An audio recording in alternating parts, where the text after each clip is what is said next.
Operation Ironside is a covert operation that the AFP has been running together with the FBI since 2018. We introduced a dedicated encrypted communications device into the global criminal marketplace.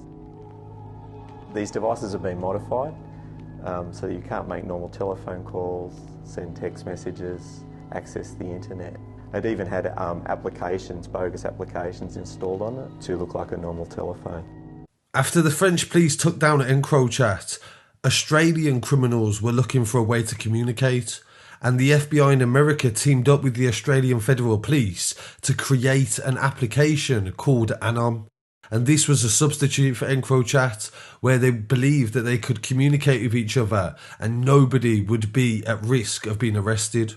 They introduced it to the criminal underworld, and within several weeks it was being used by everybody in Australia that were operating drug importations and also gang murders. Hundreds of arrests took place afterwards, and one of them involved a British case where a man was arrested for attempting to import 2 tons of cocaine into Plymouth.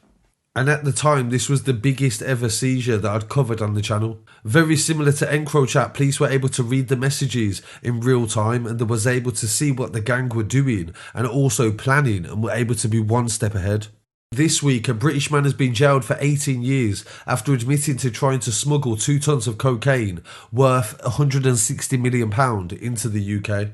Andrew Cole, 33 years old from Stockton on Tees, was aboard the luxury yacht called the Kahu that was stopped 80 miles off the coast of Plymouth. This was an operation led by the National Crime Agency, Border Force, Australian Federal Police, and information received from the FBI.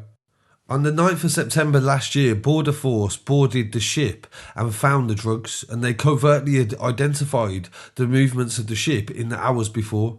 They intercepted it in the international waters just north of Guernsey, and specially trained high-skilled NCA officers and Border Force took part in the difficult interception and boarded the yacht. 5 other men that were on board the ship were acquitted by a jury, and only Cole was convicted.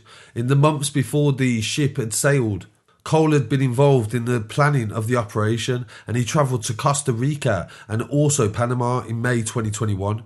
In early July, he flew from Panama to Miami, and the following day he flew to Barbados, where the Kahu arrived on the 29th of July from Florida. He then sailed the ship across the Atlantic, and Cole was in possession and control of a Samsung phone, which he and the crew used to contact others. The phone messages that were being intercepted by Australian police were then shared with the NCA. On the 29th of August, he sent a message and it said that the count is complete. We have 2,000 bits, and this translated as 2,000 kilos of cocaine, and it was nearly 80% pure. During the journey as well, he sent messages to a man called Carlos saying, "I'm looking forward to making it back to the UK and also making you proud, boss." A Border Force boat would then follow them and board their ship 80 miles away from the Plymouth coast and find the 2,000 kilos of cocaine. Carl would later go on to admit it and be jailed for 18 years, and the NCA said that this was a brilliant operation working with different organisations around the world to ensure the drugs didn't make it here. And even though they was told to throw away their phones before they was arrested, it wouldn't have mattered anyway because they already had access to their messages. We are definitely living in a new time where police are able to now set people up using encrypted applications. And also, I can't wait to hear what people think on this story. Please don't forget to like, comment, share and subscribe, and follow online as well at Scarcity Studios on Instagram, TikTok, Twitter and Facebook. They're talking about money, they talk directly about the exact amount. So these are not coded conversations, they're black and white.